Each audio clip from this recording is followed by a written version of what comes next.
Aujourd'hui, l'avenir d'Alterlis, en vérité, ça réside surtout dans sa structure et l'avantage que ça confère aux personnes tout simplement qui rejoignent le GIE. Par exemple, toi, bah, t'es photographe, pourquoi est-ce que t'es rentré dans Alterlis? Bah, parce qu'il y a des avantages à être dans un GIE, tu vois. Mhm.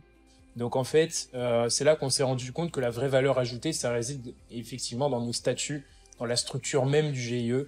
Et donc en fait, nos clients, c'est plus vraiment ceux avec qui on va faire du business, ce serait nos membres d'une certaine façon.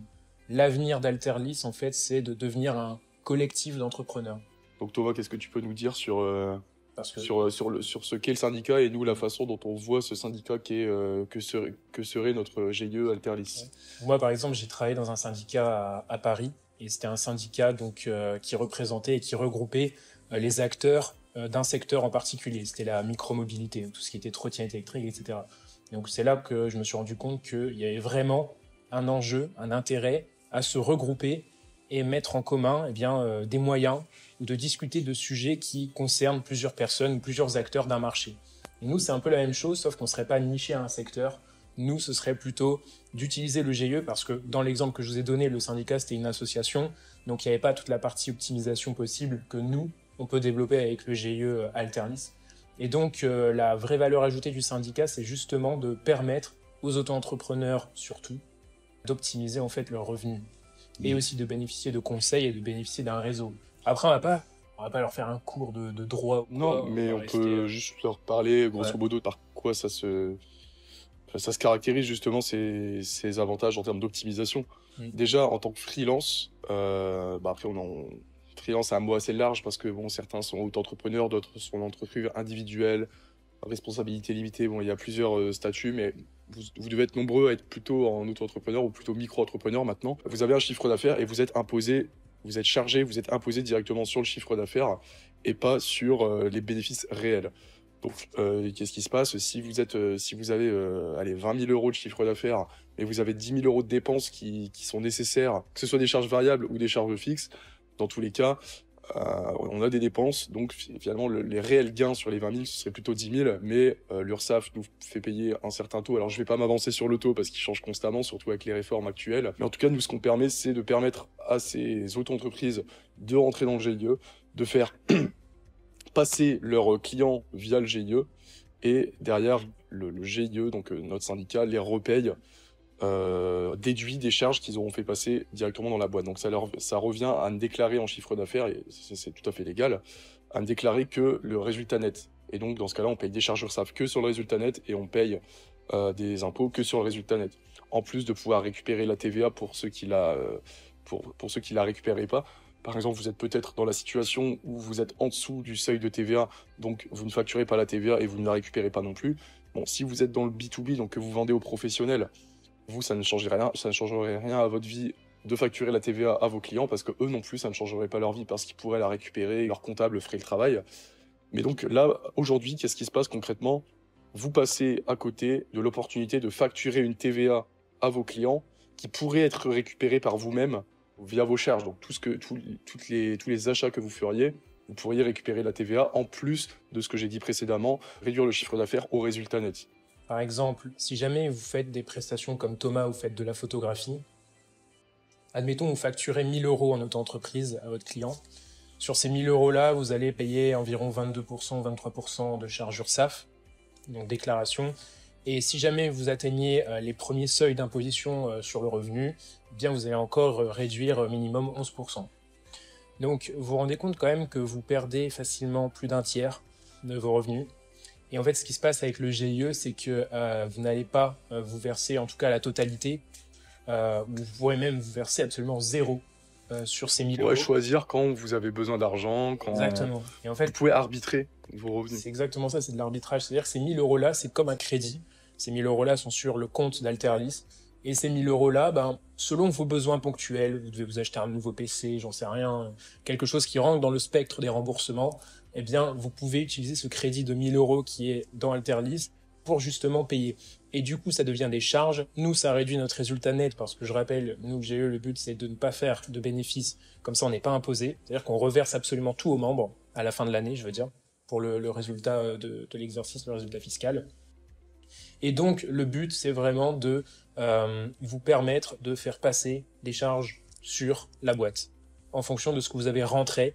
Donc là, dans l'exemple que je vous ai donné, donc 1000 euros, vous avez 1000 euros, vous pouvez passer n'importe quelle charge. Et donc, par exemple, tu achètes un MacBook, je sais pas, 800 balles, 700 balles, et ben ces 700 balles-là, tu les passes sur les 1000 euros. Et du coup, tu te rends compte que tu n'as pas perdu ton tiers en URSSAF et en impôt sur le revenu.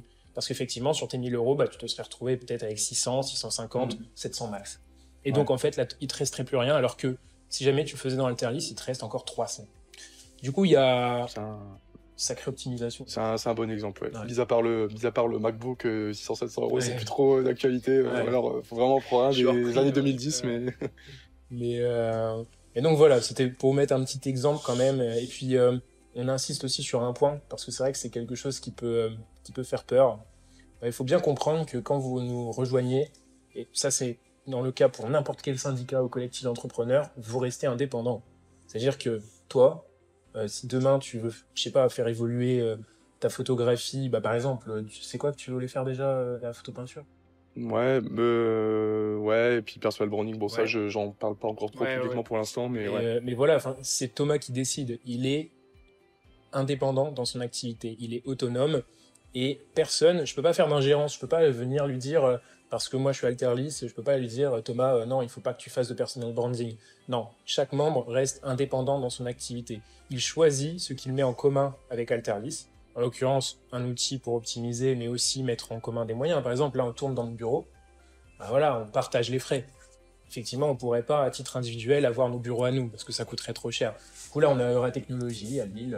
Tranquillou, et puis bah... Puis voilà, c'est bien. On a des bureaux qu'on arrive à payer avec le budget de l'entreprise, donc c'est pas les membres directement qui financent, parce que là, on a nos bureaux à Lille, donc on a des membres qui sont un peu éclatés dans toute la France, voire dans le monde entier, jusqu'au Canada. Donc c'est des personnes qui ne sont jamais au bureau, ou alors pour le peu qu'elles vont y être, parce qu'elles vont être de passage à Lille, bon, elles ne bénéficient pas quotidiennement du bureau. Mais ça pèse quasiment rien sur leurs finances personnelles, parce que justement on a un système de gestion qui prend un petit pourcentage, mais de toute façon ça reste extrêmement minime par rapport aux gains obtenus grâce à l'optimisation fiscale permise par le passage par le GIE, par le syndicat. Alors il y aura un système de cotisation qui va être mis en place, mais ça c'est normal, c'est pour ce qui est de financer les projets en commun, donc dans l'intérêt de tous, ou de la majorité en tout cas, voter à la majorité. Évidemment. Mais voilà, sachez que vous restez indépendant et donc vous ne rendez compte à personne pour ce qui est du GIE. Donc voilà, c'est comme ça que ça marche, c'est un outil avant tout, ce collectif d'entrepreneurs. Bon, on avait encore quelques choses à leur évoquer. Donc on est un réseau qui permet de mutualiser donc les moyens, mais on permet aussi de mutualiser les opportunités. Donc si vous rentrez dans le réseau, dans le syndicat, vous pouvez bénéficier du portefeuille client du GIE. Donc parfois on a des clients avec qui on a des deals qui sont sur des missions en particulier, mais parfois on pourrait réussir à leur vendre des solutions qui viennent répondre à d'autres de leurs besoins, si on avait demain des prestataires qui avaient une expertise qu'on n'avait pas encore parmi nous. Donc on pourrait leur proposer. Si vous intégrez un groupe, forcément, il y a des relations qui vont se créer, vous allez vous rapprocher, vous allez même peut-être pouvoir un jour, qui sait, créer un service en commun, mutualiser les services avec un autre membre, et qu'il y ait un rapport direct ou indirect dans vos activités d'ailleurs, et à deux, structurer une offre un peu plus complexe, peut-être plus high ticket, ou des choses comme ça. C'est le but aussi d'un collectif, en fait. C'est de multiplier vos opportunités, tout simplement. Il faut vraiment que vous compreniez que rejoindre un collectif, c'est faire partie d'une aventure un peu plus complexe, plus complète aussi, qui va au-delà de votre activité. C'est quelque chose qui va normalement enrichir votre expérience entrepreneuriale. Vous allez rencontrer du monde. Nous, on va organiser des events, c'est le but aussi. On va venir vous rencontrer, vous pourrez venir dans les bureaux, on va faire des tables rondes sur des sujets, on peut vous aider à négocier, on peut partager des connaissances.